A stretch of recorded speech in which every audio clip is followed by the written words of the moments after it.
बौद्ध धर्म में व्यक्ति की पूजा नहीं होती, व्यक्ति की पूजा नहीं होती। किसकी पूजा होती है? गुणों की। किसकी पूजा? गुणों की पूजा होती है, गुणों की। गुणाम पूजा गुणी नाच लिंग नाच वय। आयु से, लिंग से किसी की पूजा नहीं होती। लिंग यानी स्त्री लिंग, पुलिंग। ये पुरुष है तो इसकी पूजा करूंगा, स्त्री है तो पूजा नहीं करूंगा, ऐसा नहीं। अगर गुण है तो वो पूजनीय हो जाएगा। गुणों से पूजा होती, गुणों से। इसलिए आपने कभी देखा होगा, एक उदाहरण से समझाता हूं। क्या अन्य भगवानों को आप देखिए, उनके छोटे से भगवान की भी पूजा होती है और बड़े से भगवान की भी पूजा होती है ना? होती है कि नहीं? लेकिन ऐसा क्यों होता है? क्योंकि वहां गुणों की पूजा नहीं, व्यक्ति की पूजा है। ये उनका अपना विधान है, इसकी कोई निंदा नहीं कर रहा हूं, ये उनके धर्म का पैटर्न है। ठीक है, आपको समझने के लिए, आज तक आप उन्हीं से समझते हैं, इसलिए समझने के लिए कह रहा हूं। सबके धर्म का अपना नियम होता है, उनके धर्म का ये नियम है। अब बौद्ध धर्म का क्या नियम है? बौद्ध धर्म का क्या नियम है? बौद्ध धर्म में व्यक्ति की पूजा नहीं होता। कभी आपने देखा कि कोई सिद्धार्थ की पूजा कर रहा है? कभी देखा आपने? कोई सिद्धार्थ की पूजा करता है? किसकी पूजा करता है? बुद्ध की। बुद्ध क्या सिद्धार्थ से अलग हैं? शरीर तो वही है, लेकिन उसी सिद्धार्थ ने जब गुणों को धारण किया, जब बुद्ध हुए, तब जाकर के उनकी पूजा होनी शुरू हो गई। सिद्धार्थ रहते उनकी पूजा नहीं हुई। कभी आपने कोई ऐसा विहार मंदिर देखा है जो सिद्धार्थ मंदिर है, जिसमें सिद्धार्थ की मूर्ति लगी हो? लेकिन वही सिद्धार्थ जब गुणों को धारण कर लेते हैं, बुद्ध हो जाते हैं, तो बुद्ध के मंदिर, बुद्ध विहार सब जगह दिखते हैं आपको। दिखते हैं ना, ये सामने देखो बुद्ध विहार है, वहां सिद्धार्थ की मूर्ति नहीं लगी। शोभा के लिए, बताने के लिए कोई फोटो तो आप लगा देते हैं, प्रदर्शनी लगा देते हैं कि ये सिद्धार्थ है, लेकिन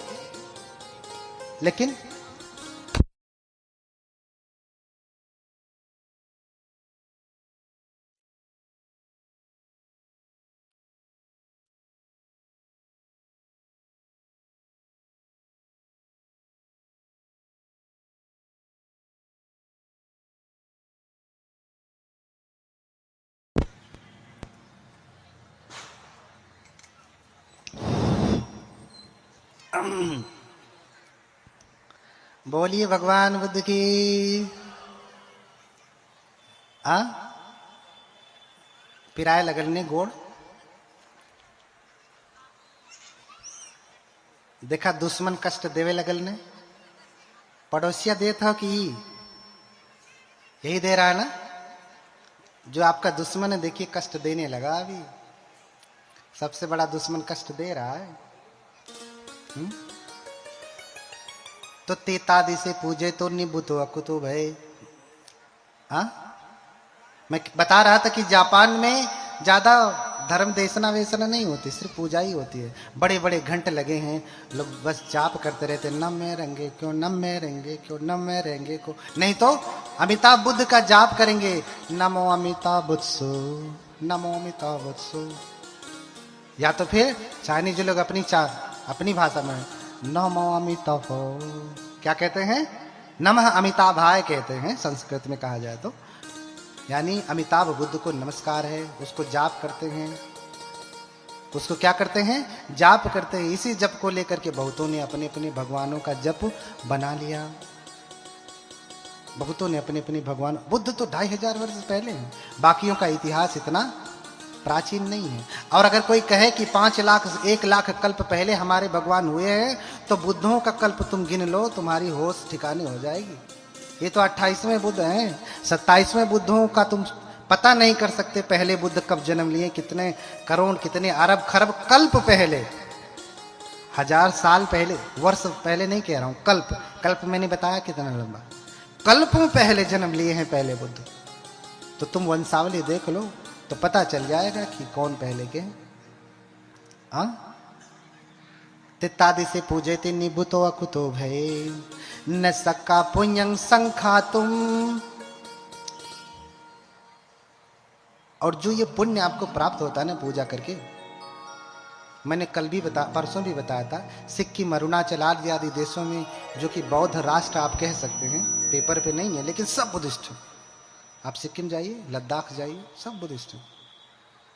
कभी आपने वहां देखा कोई अराजकता है? क्यों? वहां ज्यादातर लामा लोगों का प्रभाव है। तिब्बती बौद्ध धर्म है, तिब्बती, और तिब्बती लोग तो हमेशा माला लेकर के, ऐसा माला देख रहे हैं, बहुत सारे लोग कहेंगे कि माला पहने हुए हैं। प्रसंग लंबा है, आगे कह रहा हूं। माला के बारे में उत्तर देने के लिए फिर से बुलाना, तो माला के भी बारे में बताऊंगा, बड़ी वाले माला के भी बारे में बताऊंगा, सबके बारे में बताऊंगा। अभी ये आपके विषय का नहीं है, ये ऊपर का विषय है ना। तो माला लेकर के जप ही करते रहते हैं। आप सारनाथ में जाएंगे तो मणि चक्र लगा होगा, ऐसे घुमाते हैं और क्या कहते हैं? ओम मणि पद्मे होम, ओम मणि पद्मे होम, ओम मणि पद्मे होम। स्वयं बाबा साहब इसका जप करते थे। जब उनसे कोई मिलता था तो नमस्कार के रूप में भी इसका प्रयोग करते थे। जब कोई कहता था नमस्ते तो कहते थे नमो ओम मणि पद्मे होम। बौद्ध उपासना पाठ में स्वयं अंत में जप के रूप में बाबा साहब ने ओम मणि पद्मे होम लिखा। डॉक्टर अंबेडकर और संस्मरण और स्मृतियां नानक चंद्र रत्तू की किताब है, सम्यक प्रकाशन से छपी है, उसमें भी इस प्रसंग का वर्णन आया कि बाबा साहब ओम मणि पद्मे होम का जाप करते थे। क्यों? क्योंकि ये बोधिसत्व का मंत्र है। कौन से बोधिसत्व? अवलोकितेश्वर बोधिसत्व का मंत्र है। स्वयं बाबा साहब बोधिसत्व हैं, इसलिए बोधिसत्व का ही अनुकरण करते हैं। बोलिए भगवान बुद्ध की। इसलिए बोधिसत्व का मंत्र जाप किया, उसके कारण और भी हैं। क्यों मैं ऐसा कह रहा हूं? क्योंकि जब उनसे पूछा गया कि आप ऐसा क्यों कहते हैं, कहते हैं कि नमस्ते में अगर देखा जाए तो नमस्ते का संधि विच्छेद करेंगे तो क्या होगा? नमः अस्तुते क्या होगा? बाबा साहब ने नहीं लिखा, मैं बता रहा हूं कि उसका क्या होगा। उसका विच्छेद करके नहीं बताया, मैं बता रहा हूं कि नमः अस्तुते।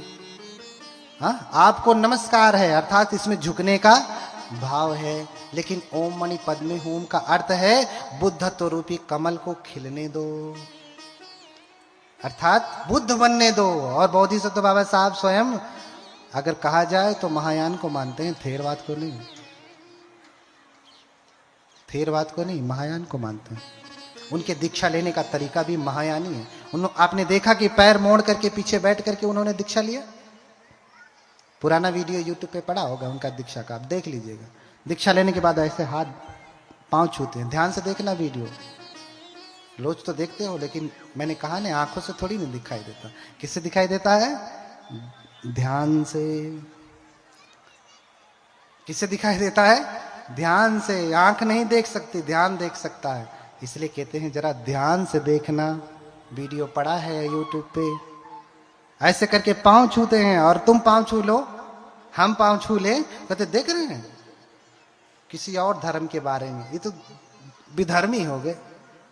अब पांव छू लिए तो अब तो ये भगवान बुद्ध को नहीं मानेंगे, अब तो बाबा साहब को नहीं मानेंगे, अब अधर्मी हो गए। अब पूरा पाप आकर के घेर लिया, अंदर घुस गया, गला जाम हो गया, सांस नहीं ले पा रहे। हाँ, अरे भैया, ये लौकिक व्यवहार में चल रहा है। कोई आया पहली बार, अभी प्रणाम कर रहा है, सीखेगा। हाँ, सीखेगा। उसको कमेंट कर देंगे, लेकिन हमारे धर्म में प्रणाम करने का क्या विधान है? क्या ऐसे हाथ जोड़ करके प्रणाम करने का विधान है? बताए कोई, किस ग्रंथ में लिखा है? ऐसे हाथ जोड़ करके आप भिक्षुओं को भी प्रणाम कर लेते हैं, भंते वंदामी, या दूर से भंते वंदामी ऐसे कर लेते हैं। क्या ऐसा विधान है बौद्ध धर्म में? है क्या? बताओ ना, किस ग्रंथ में लिखा है? मैं भी तो जानना चाहता हूं कि मुझसे कौन सा ग्रंथ छूट गया जिसमें तुम पढ़ के आए हो, ऐसे कर लेते हो, मैं नहीं समझ पाता। हाँ, कौन से ग्रंथ में ऐसा? ऐसे किसी ग्रंथ में नहीं है भिक्षुओं को, बुद्धों को प्रणाम करने का नियम। समझ रहे ना? आप आपस में भले करें नमो बुद्धाय, जय भीम नमो बुद्धाय, लेकिन भिक्षु को जिसकी आप शरण जाते हैं, संगम शरणम गच्छामि, उसको आप ऐसे करते हो और अपने आप को बुद्ध कहते बैठते हो। हाँ, अपने आप को बुद्ध कहते हो, ऐसे प्रणाम करते हो। हाँ, ऐसा प्रणाम का विधान नहीं है। पंचांग प्रणाम का विधान है, साष्टांग प्रणाम का विधान है, त्रिवार वंदन का विधान है। अभी हमने क्या किया? पंचांग प्रणाम किया। यहां बहुत सारे लोग आए होंगे, उन्होंने त्रिवार वंदन किया होगा, पंचांग प्रणाम तो कोई नहीं किया होगा। साष्टांग की तो बात ही छोड़ दीजिए। तिब्बती लामा को देखिए, वो हमेशा साष्टांग वंदन करते हैं, साष्टांग वंदन करते हैं हर दिन 500 बार, नहीं तो कम से कम 108 बार तो करते हैं। बोध गया में जाके देखिए, अभी त्रिपिटक का कालचक्र जब पूजा आएगी या त्रिपिटक संगायन का आएगा जब समय, भीड़ लगे रहेगी, उनके अपने अपने बने हुए वहीं प्रणाम करते हैं हर दिन। तो भैया तुम ऐसे प्रणाम करने का विरोध करते हो तो क्या तुम त्रिवार वंदन करते हो जब जब मिलते हो? तो उससे पूछना चाहिए, प्रश्न आपसे करना। जो ऐसे करने पे बड़ी आपत्ति करता है तो उससे कहना कि तुम बताओ कि ऐसा करने का विधान कहां, कौन से ग्रंथ में है त्रिपिटक के, या कौन से देश में ऐसा है, कौन से बौद्ध धर्म में ऐसे करके प्रणाम करते हैं? चीन में, जापान में, ताइवान में, कोरिया में, श्रीलंका में, म्यांमार में, थाईलैंड में, बताइए कौन से देश में करते हैं? पूछना उनसे। हाँ, इसलिए भगवान को त्रिवार वंदन किया जाता है। अरे तू हाथ को क्या सीने से लगाता है? अपना माथा पटक, जिसमें अहंकार रहता है। जब तक अहंकार नहीं छूटेगा तब तक तू बुद्ध बनेगा कभी, इसलिए तू पटक माथा, ऐसा भगवान कहते हैं। उस अहंकार के सर को जो झुकना, बहुत सारे लोग हैं तो उनको मंच बोलने के लिए नहीं मिलता तो भी नहीं आते हैं, क्योंकि यहाँ तो बनते प्रदेश अकेले बोलेंगे भैया हम सुनेंगे, तुम धर्म तो सुनाओ, हम तो सुनना चाहते हैं, हम धर्म के प्यासे हैं, तुम सुनाओ तो त्रिपिटक से धर्म हम क्यों नहीं सुनेंगे? तुम सुनाओ तो सही। तुम दूसरे धर्मों को गाली दोगे तो हम क्यों सुने?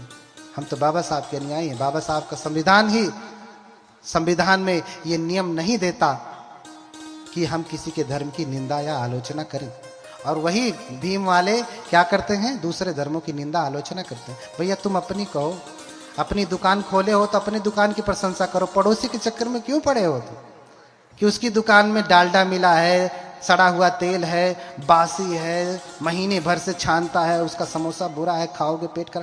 तुम क्या इससे हो?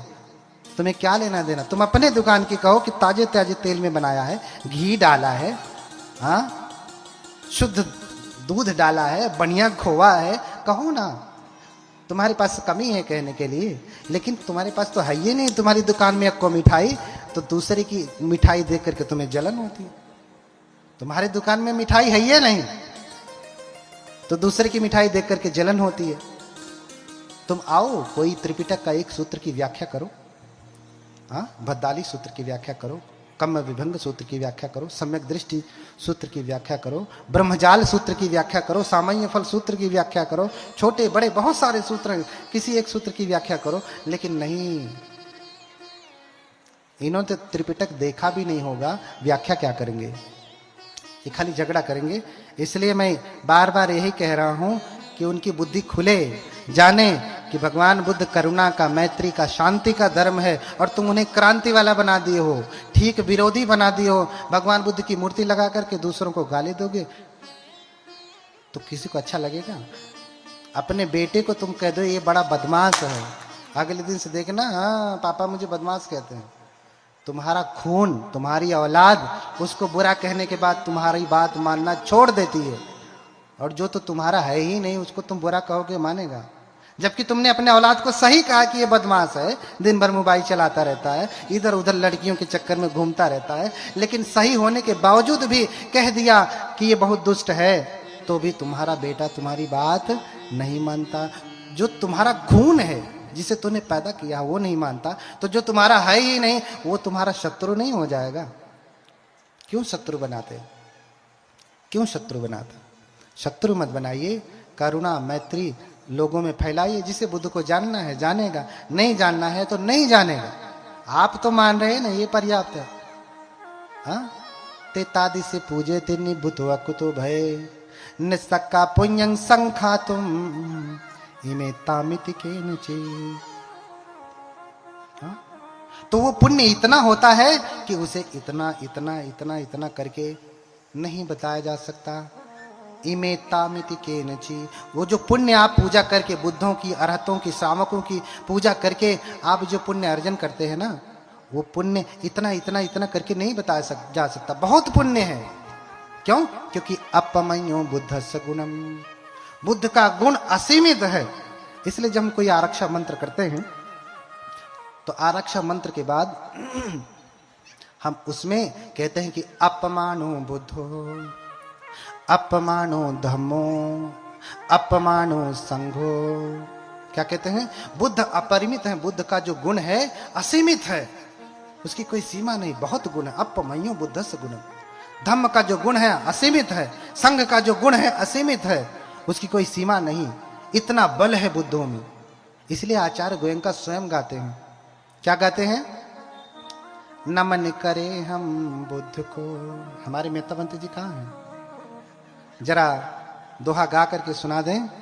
हाँ, आओ मानव मानवी चले धर्म के पंथ, इस पथ चलते संत जन, इस पथ चलते ज्ञानी जन, इस पथ चलते संत। कौन चलता? ज्ञानी चलते हैं, संत चलते हैं, जंगाली नहीं चलते। कौन चलते हैं? इस पथ चलते ज्ञानी जन, इस पथ चलते संत। जब चलते हैं तो क्या करते हैं? क्या कहते हैं वो? नमन करें हम बुद्ध को, बुद्ध करें कल्याण, बुद्ध सदा रक्षा करें, बुद्ध बड़ा बलवान। बोलिए, बोलिए, हाथ जोड़ करके बोलिए।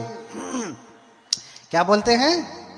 नमन करें हम बुद्ध को, बुद्ध करें कल्याण, बुद्ध सदा रक्षा करें, बुद्ध बड़ा बलवान। अंत में गाया ही, उनसे रहा नहीं गया कि हम बुद्ध को नमन करते हैं। क्यों? क्योंकि बुद्ध बड़ा बलवान। बुद्ध से बड़ा कोई बलवान नहीं।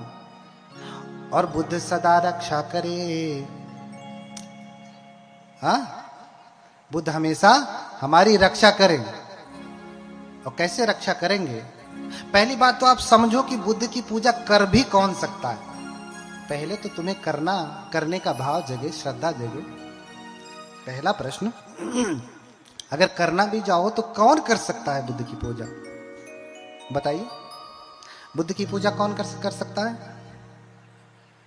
एक को प्रश्न का उत्तर ना, कुल वैज्ञानिक झूठे बने लेना है। हाँ, बुद्ध की पूजा कौन कर सकता है? इसका उत्तर कहां दिया गया? उत्तर मैं देता हूं, आप ढूंढते रह जाएंगे। इसलिए तो आया हूं। उतने दूर से उपासिका ने टिकट विकट करवा करके बुलाया कि आइए भंते जी, इन सबको सुनाइए। अपने घर पे भी बुला लेती, इतना खर्चा भी नहीं करना पड़ता। हाँ, ज्यादा समय भी उनको दे देते। अब तो हम वहीं रह करके भी उनको समय नहीं दे पा रहे। वो जब से आए हैं तब से कह रही, भंते जी हमारे घर में आधे घंटे की पूजा कर दीजिए। आधे घंटे की पूजा नहीं कर पा रहा हूं उनके घर में। कभी इधर, कभी उधर, कभी उधर। कोई कह रहा अपना पाँव यहाँ रख दीजिए, कोई कह रहा अपना पाँव यहाँ रख दीजिए। हम कहें कि यहीं रुको, काट के यहीं दे दे रहे, रखते रहना इधर उधर। हाँ, सारा पुण्य पहुए रखवाने में हो गया। हाँ, उसका भी पुण्य है, लेकिन सारा पुण्य पांव रखवाने में, कथा के आयोजन में नहीं। सबसे बड़ा दान क्या कहा भगवान ने? क्या कहा? आप दान बहुत कुछ करते हैं, लेकिन सबसे बड़ा दान क्या है? हाँ, धम्म दान। धम्म दान सब दानंग धम्म दानंग जिनाति। धर्म का दान सबसे बड़ा दान है इस धरती पे। कपड़ा भी फट जाता है, भोजन भी पच जाता है, हाँ, वाहन भी पुराना हो जाता है, चीवर भी फट जाता है, जो कुछ भी आप देते हैं नष्ट हो जाता है। हाँ, जीरंति वे राजरथा सुचिता अथो शरीरम पिजरम उपेति सतंच धम्मो न जरंग उपेति संतो हवे सभिंग पवेदयंती। क्या कहा? बुद्ध के भिक्षुओं को संत भी कहा जाता है। संत, संत आप जानते हैं ना, संत रैदास, संत कबीर, ये सब वज्रयान से ही पैदा हुए हैं। व्याख्या करने का समय नहीं है, मजबूरी है, मैं चाह के भी नहीं कर पा रहा हूं। बहुत बातें हैं, कैसे उत्पन्न हुए हैं, एक एक बातें बहुत गहरी हैं। बस इतना समझें, संतो हवे सब भिंग पवेदयंती, ये दंपत की गाथा है, कबीर के बीजक से नहीं लिया गया है, साखे शब्द रमैनी से नहीं लिया गया। ये कबीर से पहले का वचन है, संतो हवे सब भिंग पवेदयंती। हाँ, क्या? जीरंती वे राज रथा सुचिता। अरे राजा का सुचित्रित रथ भी, सुंदर रथ भी पुराना हो जाता है, नष्ट हो जाता है। अथो शरीरम पिजरम उपेति, शरीर भी पुराना होकर के नष्ट हो जाता है। सतंच धम्मो नजरम उपेति, लेकिन क्या पुराना नहीं होता? पुराना क्या नहीं होता, क्या नष्ट नहीं होता? तो बुद्ध ने कहा भिक्षुओं को संत कहा जाता है।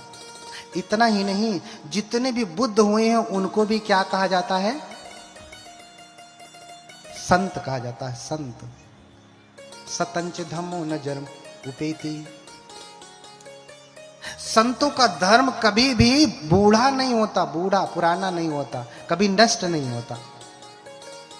संतो हवे सब भिंग पवे, जितने भी बुद्ध हैं ये कहते आ रहे हैं हमेशा से, जितने भी बुद्ध हैं होने वाले और जितने होंगे वो सब कहते आए हैं। हम भी वंदना में कहते हैं ना, ये च बुद्धा अतीता च ये च बुद्धा अनागता। पच्चू पढ़ना चाहिए बुद्धा, जो भूतकाल में थे, जो वर्तमान काल में जो है, भविष्य काल में होंगे, जो वर्तमान में है। अहं वंदामि सबदा, मैं हमेशा उनकी वंदना करता हूं, वंदना है ना। तो तीनों कालों में बुद्ध हमेशा रहते हैं। क्यों? क्योंकि ये धरती कभी अरहतों से खाली नहीं होती। असुन्यो लोके अरहंते ही, यह धरती कभी भी अरहतों से खाली नहीं होती। पर स्त्री भवति परधनेन स्पृहा यस्य पुंसो मिथ्यावादी, सहयस्यान्न पिबति मदिराम पाणिनो यो न हन्यात्। हाँ, पूजा कौन कर सकता है? हाँ, मातेवासीत पर स्त्री भवति, जो दूसरे की स्त्री को मां के समान समझता है, मां के समान, उसकी अपनी स्त्री ही स्त्री है, उसके लिए पत्नी है। दूसरी कोई सुंदर स्त्री दिख जाए तो वो उसे पत्नी के भाव से नहीं देखता है। किस भाव से देखता है? मां के भाव से देखता है। परधनेन स्पृहा यस्य, दूसरे के धन में जिसकी कोई स्पृहा नहीं, उसको चोरने के, लूटने की या प्राप्त करने की कोई कामना नहीं करता। परधनेन स्पृहा यस्य पुंसो मिथ्यावादी, और जो पुरुष है वो मिथ्यावादी नहीं है, सत्य बोलने वाला है। सत्य क्या करने वाला? क्या करने वाला? सत्य बोलने वाला। सहयस्यान्न पिबति मदिराम। देखो, तुम्हें बुद्ध की पूजा करनी है तो कितनी तैयारी करनी पड़ती है। कौन बुद्ध की पूजा कर सकता है? और जो ये लोग आजकल के वैज्ञानिक नहीं कर रहे हैं तो नहीं है करें, मैं तो कहता हूं, क्योंकि ये कर भी नहीं पाएंगे। हाँ, एक बार मैं वहां पे था सारनाथ में, पहले जहां पे मंदिर में रहता था, पहले वाले में एक उपासक जी आए। नाम नहीं लेना चाहता हूं, लेकिन मुझे लगता है कि आगे बैठा हुआ वर्ग उन्हें जानता है। बहुत प्रसिद्ध उपासक है, उनका बड़ा संघ है। उन्होंने कहा कि भंते जी, 5वां सील हटा नहीं दिया जाए? सुरा मेरे, शराब पीना, ये तो शाकाहारी भी है, अंगूर से बनता है, महुआ से बनता है, इसे हटा ना दिया जाए? हाँ, बोलिए भगवान बुद्ध की। बुद्ध क्या कहते हैं? पियत शराब जमावत जुआ, जियत न जाने हूं मुआ। कोई शराब पीता है, जुआ खेलता, तो उसको जिंदा मत समझिएगा, मरा हुआ है। उसे तो सुगंध दुर्गंध का पता भी नहीं चलता, अच्छे बुरे का पता भी नहीं चलता।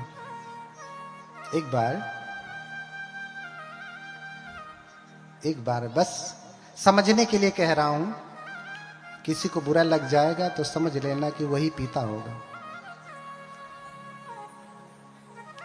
अब बुरे लगने वाला बात भी खत्म कर दिया हमने। अब उसे लगेगा अभी तो नहीं बोल पाएगा, क्योंकि प्रकट हो जाएगा भरी सभा में। हाँ कहीं से भी छोड़ूंगा नहीं आपको। हाँ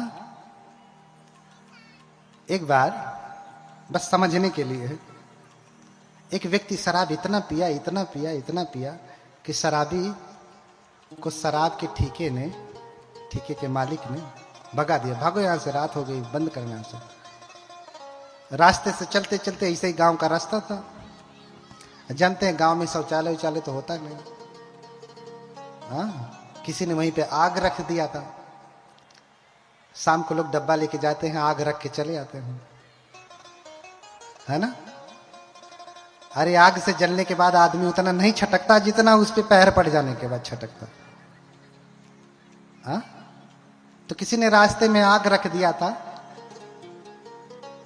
और रास्ते में पियक्कड़ अपना घूमते घूमते घूमते घूमते आ रहा है, पैर पड़ गया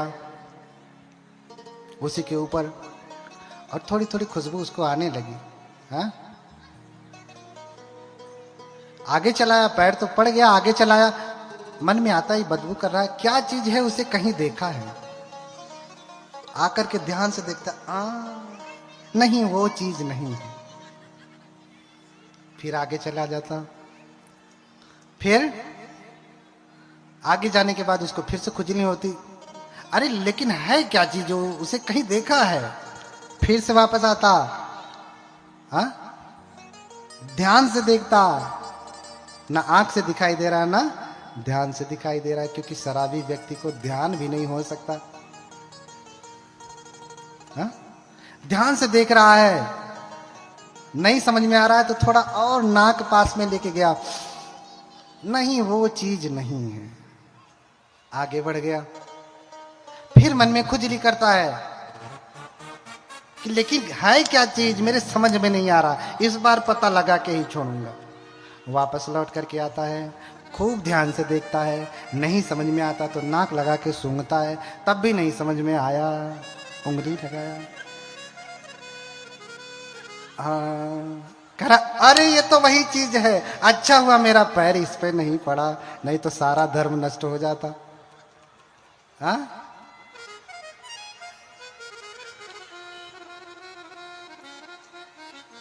तो पियत शराब जमावत जुआ, जियत न जाने हूं मुआ। अच्छा हुआ मेरा पैर इस पे नहीं पड़ा, नहीं तो मेरा धर्म नष्ट हो जाता। मुंह में पड़ गया वो तो ठीक था।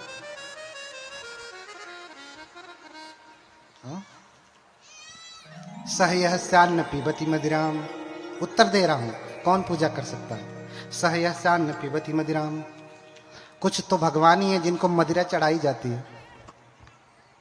है ना। अब दारू पिए वाला कौन भगवान हो, है? तो तोहार आदमियों तो पिए ना, वो के भगवान माना, तो काहे आपत्ति।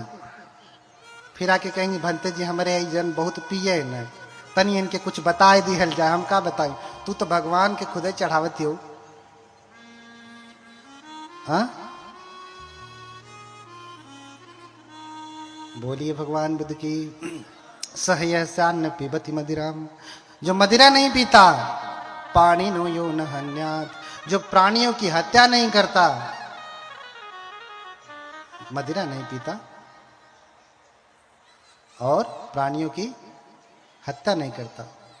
क्योंकि मदिरा पीने वाला सब बुरा कर्म करता है, वो झूठ भी बोलेगा, चुगली भी करेगा, कटु वचन बकवास सब कुछ करेगा, क्योंकि अब पी लिया है ना।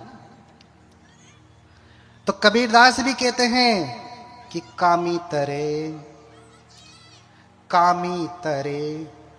क्रोधी तरे, और पागल की गति होए। देखिए कबीरदास क्या कह रहे हैं, कामी तरे क्रोधी तरे और पागल की गति होए, लेकिन सलिल भक्त संसार में तरत न देखा कोई। कह रहे हैं कि कामी क्रोधी पागल ये सब तर जाते हैं अंततः, लेकिन सलिल भक्त अर्थात शराब पीने वाला किसी को तरा हुआ नहीं देखता मैं, कोई तरता नहीं, अर्थात मुक्ति